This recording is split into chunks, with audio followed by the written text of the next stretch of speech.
What if the most powerful tools for navigating your deepest emotions, for healing from trauma, or, just finding more peace, aren't found in a pill bottle? Or even on a therapist's couch alone. Exactly. What if they're right there, inside you, your own incredible ability to create?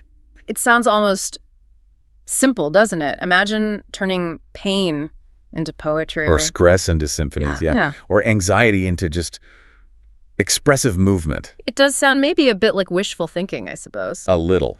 But that's exactly what we're getting into today, isn't it? It is, because honestly, for centuries, people have intuitively used creativity across all sorts of cultures. Right, to make sense of things, to express what you can't really put into words sometimes. Exactly. And the exciting part now is that science, modern science, is finally catching up. It's giving us real, compelling evidence. Evidence that this isn't just like a nice cultural thing. No, it's fundamental, a pathway to, well, greater well-being. So it really is much more than just a hobby. Oh, absolutely. Today, we are diving deep into this profound connection. It's often overlooked, I think, between creativity and emotional well-being. And it's truly transformative. We've gathered some really compelling research and some incredible real-world stories, too. Stories that show how engaging in things like art, music, writing, dance, even drama. Yeah. It isn't just something you do on a whim. No, it's a potent pathway, scientifically backed even, for healing, building resilience. And just cultivating a richer, more regulated emotional life. And let's be clear, our mission here today in this deep dive, it isn't about turning you into, a master artist or some famous performer. Right, not at all. Far from it. What we want to do is shed light on how you can tap into that power, the innate power of your own imagination. For profound personal transformation, it doesn't matter what your skill level is or if you think you're talented or not. Exactly. We're talking about the power of everyday creativity, what researchers call a little c or mini c creativity. That spark that's inside all of us, really, just waiting to be used. Waiting to be acknowledged and engaged. Okay, so let's start with the foundational science, because this is where it gets really interesting. It does. For a long time, the common thinking in a lot of the early research, it pointed one way. Happiness sparks creativity, right? If you feel good, you're more likely to be creative. Seemed intuitive. Feeling good, feeling open, expansive. Ideas flow more freely, less constrained by stress or negativity. That makes sense. That direction, well-being, promoting creativity, that's pretty well established. Definitely. You see it all the time. Artists doing great work when they're in flow, feeling joyful. But what's really fascinating, and hasn't gotten as much attention until recently, is the other direction. The arrow pointing the other way. What if the act of being creative actually makes you happier? That idea that creating itself contributes to your emotional state. That's what the newer research wanted to figure out. Right, shifts the whole perspective. And crucially, they weren't just looking at, like, a fleeting good mood. No, the focus was much broader, on something called subjective well-being. Which isn't just momentary happiness. Explain that a bit more. Well, subjective well-being is more holistic. It looks at both the positive and the negative stuff in your life. Okay. Plus your overall satisfaction with how things are going, your sense of purpose, contentment. It's the bigger picture. So you might feel happy sometimes, but if you're also stressed or feel like life lacks meaning. Right. Your subjective well-being reflects that whole complex reality, not just the ups. Got it. The full picture. So to dig into this, researchers in Malaysia did a series of studies. First to see if there was a link, then to explore if creativity causes well-being. Okay, so what did they do first? They started with cross-sectional studies, basically taking a snapshot in time. They had two groups. Hundreds of people, right? Yeah. One group was 256 undergrad students. The other was 291 working adults. A wide range of people then. Different ages, life stages, mostly Chinese participants, you mentioned? That's right. Ages from 18 up to 64 across the two groups. And what did they ask them? It was pretty straightforward, actually. They just filled out questionnaires, rated their own creativity, how stressed they felt, and their overall subjective well-being. So self-reported stuff, how they saw themselves. Exactly. And the findings were really consistent across both the students and the working adults. What did they find? A clear, significant, positive relationship. People who rated themselves as more creative also tended to report higher subjective well-being. Okay, that's interesting. But did things like stress affect that? That's the key part. The link held true even when they statistically controlled for things like self-perceived stress, age, gender. So even accounting for stress, More creativity seemed linked to feeling better overall. Yes. It suggested this connection applies across different life stages. Strong preliminary support.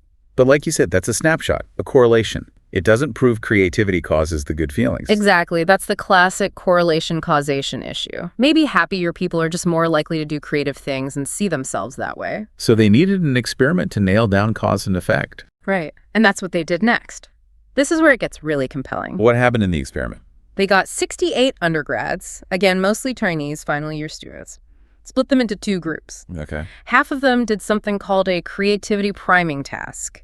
It's not teaching creativity. It's more like nudging it, getting the creative juices flowing. How did they do that? They did some exercises, then tackled a divergent thinking test, Guilford's alternative uses test.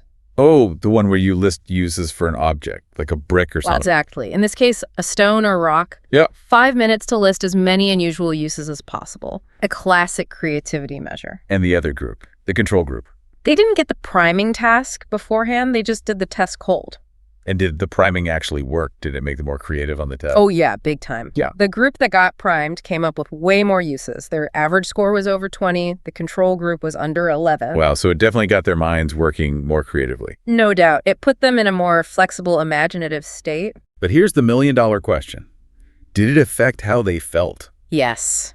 That's the crucial finding. After the tasks, and again controlling for their stress levels, the participants who'd been primed for creativity, they reported significantly higher subjective well-being scores. Doubt.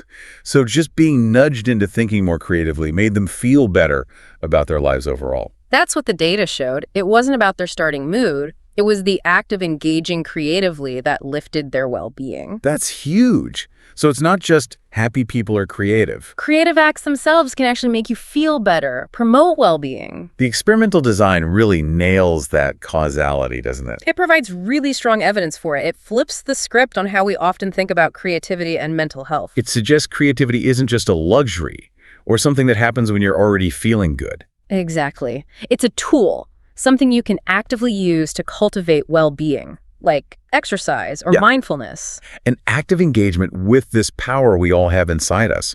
That's a really different way to look at it. It really is. Okay, so moving from that foundational science, let's look at the real-world impact. How does this play out in people's lives, especially when they're facing really tough stuff? Yeah, and a powerful example is expressive writing, particularly for people dealing with trauma or grief. Childhood trauma and grief. Yeah. That's incredibly difficult territory. It is. Experiencing loss or trauma as a young person, it's profoundly isolating. It leaves you confused, ashamed, often unable to even express what happened. Like you're trapped with it inside. Exactly. And what's deeply concerning is that certain groups are hit harder. Youth of color, kids in poverty, they face trauma disproportionately. And then often lack access to help, right? I remember seeing a stat. Yeah, the ACOMA project report from 2022, nearly 30% of youth of color who needed mental health treatment didn't get it. It's a huge gap. And for kids caught in the system, like foster care or juvenile justice. The numbers are devastating. One report found 90%, 90%, had lost a close loved one, nearly 2/3 through violence. That's staggering.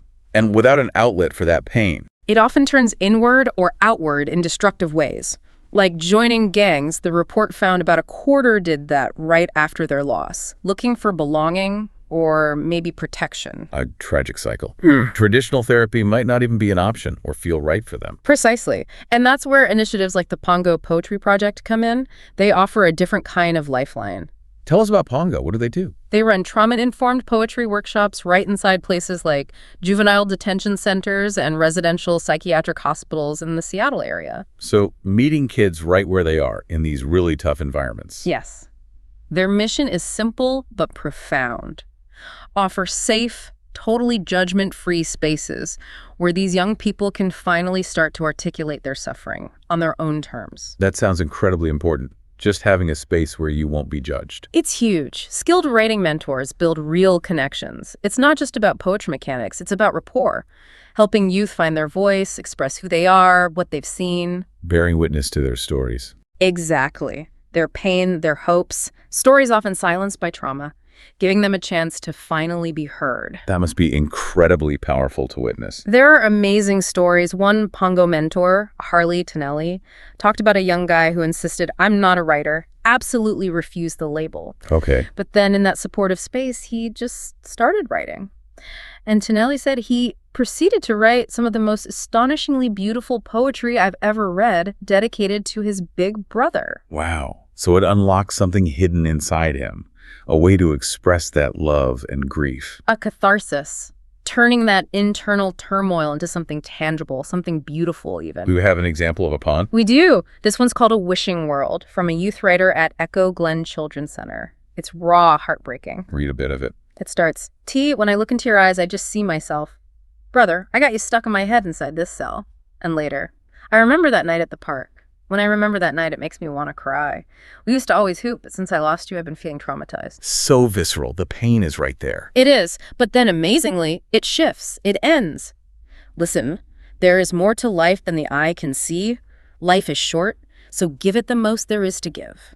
Incredible. From that raw pain to this Yeah. resilience. Hope, almost. That's the transformation self-expression can bring. Processing the unspeakable. Creating a narrative of survival. And what did the kids themselves say about the experience?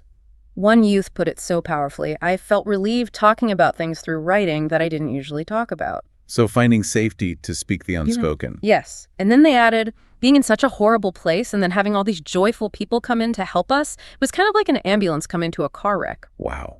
Like being rescued, seen, validated. A profound statement of healing. And this isn't just feel-good stories, right? There's science behind expressive writing, too. Absolutely. Dr. Ted Rainerson, a clinical psychiatrist, developed something called restorative retelling.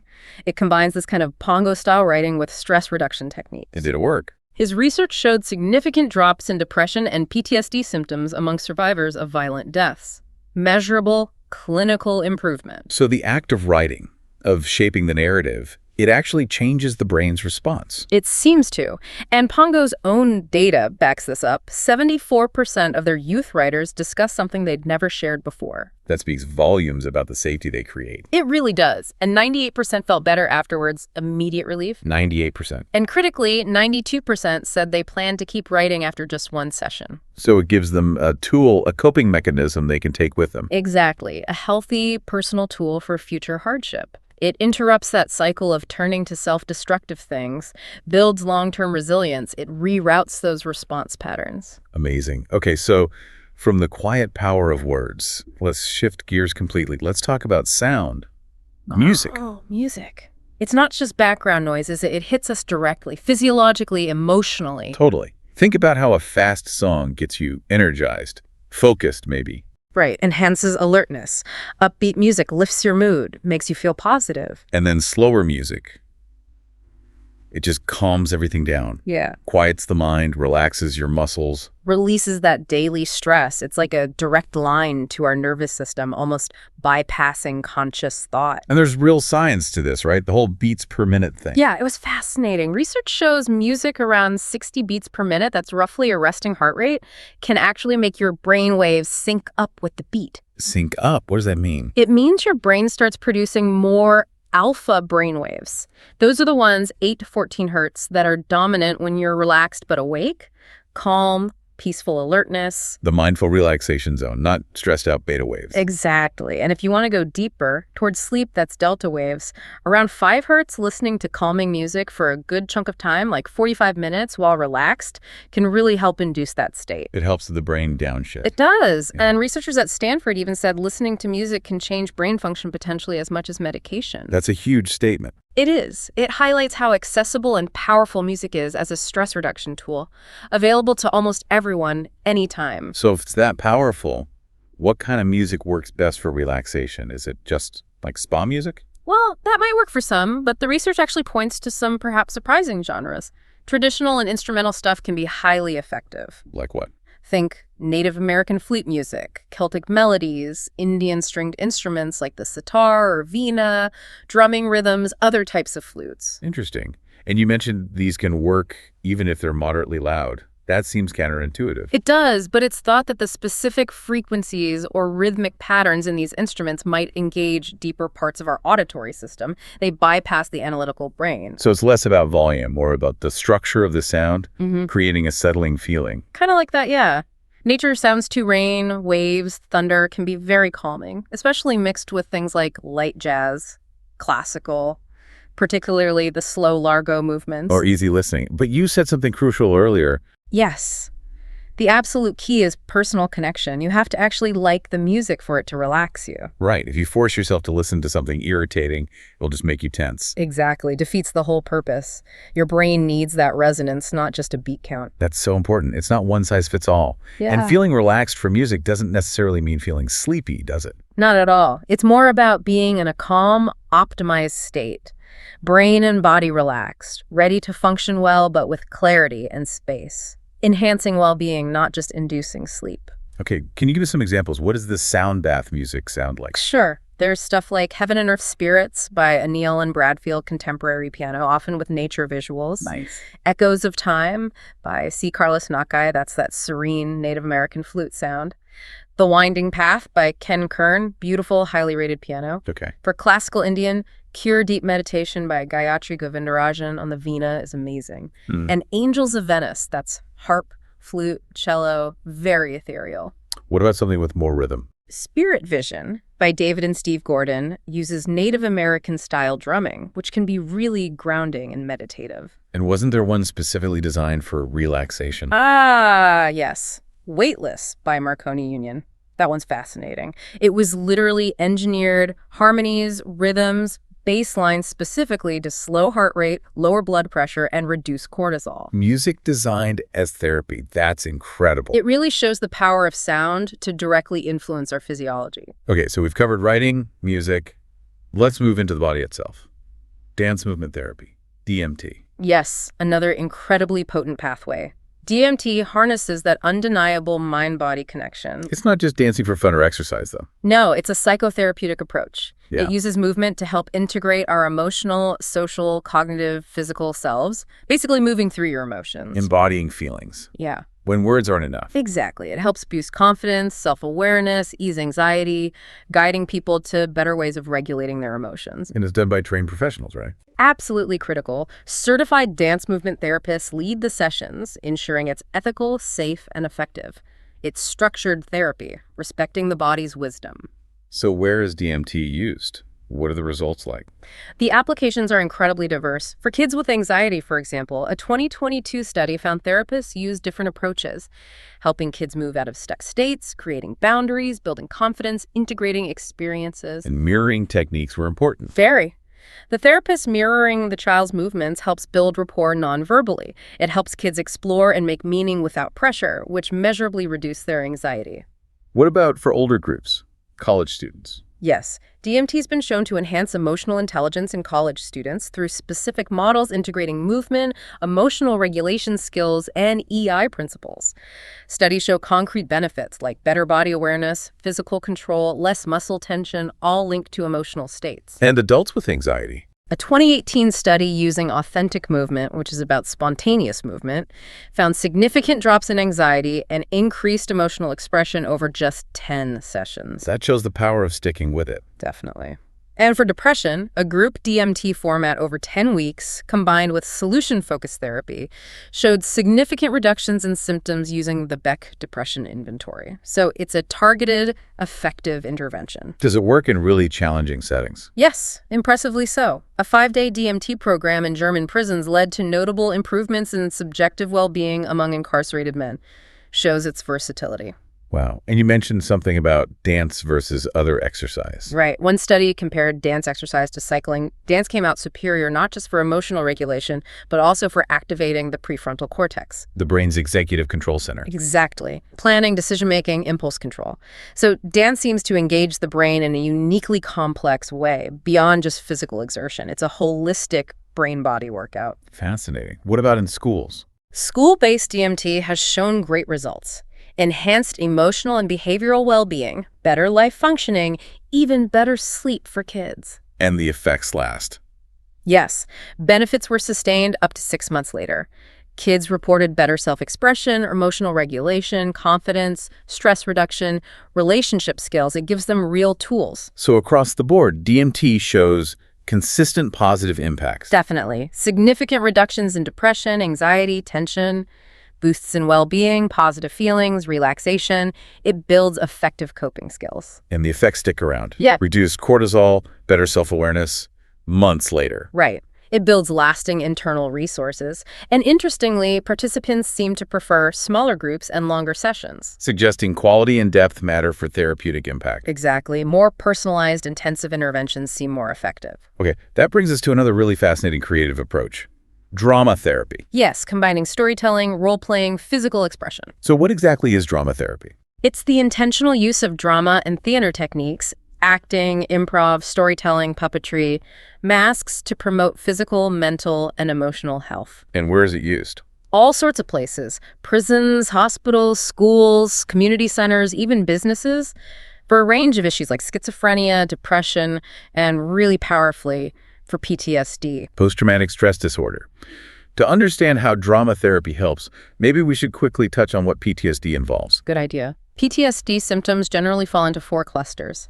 First, intrusive memories, flashbacks, nightmares, really distressing reactions to reminders. Okay. Second, avoidance, trying desperately to avoid thoughts, feelings, places, people connected to the trauma, leads to isolation. Makes sense. Third, negative changes in thinking and mood. Hopelessness, memory problems, feeling numb, losing interest, relationship difficulties. And fourth. Changes in physical and emotional reactions. Being easily startled, always on guard, sleep problems, concentration issues, maybe aggression, guilt, shame. In kids, it can look like reenacting trauma in play or having scary dreams. And trauma physically changes the brain, doesn't it? Profoundly. Key areas are affected. The amygdala, the fear center, becomes hyperactive. Overreacts to potential threats. Sees danger everywhere. Pretty much. The hippocampus, involved in memory, can shrink or function poorly, especially with high cortisol from chronic trauma. That affects memory clarity, feeling stuck in the past. And the prefrontal cortex, the decision-making part. Its ability to regulate the amygdala to calm the fear response gets impaired. This can really change personality and reactions, more impulsivity, aggression, trouble managing emotions. Remember Phineas Gage? Vaguely the railroad worker. Yeah, massive prefrontal cortex damage completely changed his personality. Shows how vital that area is for regulating behavior. Trauma can have similar, though less extreme, impacts. So traditional PTSD treatments like CBT are valuable, but they have limitations. They do. Some older methods risked re-traumatization, while just reliving the trauma could be overwhelming. It's a tricky balance. So how does drama therapy navigate that? It does something unique. It blends the positive aspects of both avoidance and approach methods. How so? It uses fantasy and role play, allowing people to re-experience or reenact aspects of the trauma with a guide that's the approach. But critically, it creates distance using characters, metaphors, symbolic actions. So you can look at it more objectively. That's the avoidance part. Kind of, yes. It provides both exposure to the trauma and containment, making it safer and often more effective, minimizing re-traumatization risk. What are the core tools it uses? Exploration, imagination, imitation, play. It creates this unique reality of its own, a safe space to process difficult things. And the therapists are trained in both theater and therapy. Yes, they use dramatic interaction to reach therapeutic goals. The physical space is important too, with clear rules to keep people grounded while allowing safe, creative expression. And it's adaptable. Highly. Exercises can be molded to fit individual or group needs as they move through healing. For kids, maybe using objects or props to build a story about themselves. Offering lots of freedom, realistic or fantasy. And giving therapists a gentle way to see what's going on emotionally. Are there concerns, maybe with adolescents, about distorting memories through play, especially if trauma has already affected memory? That's a valid question. Adolescent brains are developing, and cortisol from trauma does impact the hippocampus and memory. Right. But trauma often makes kids feel stuck. Drama therapy helps release endorphins, lower stress.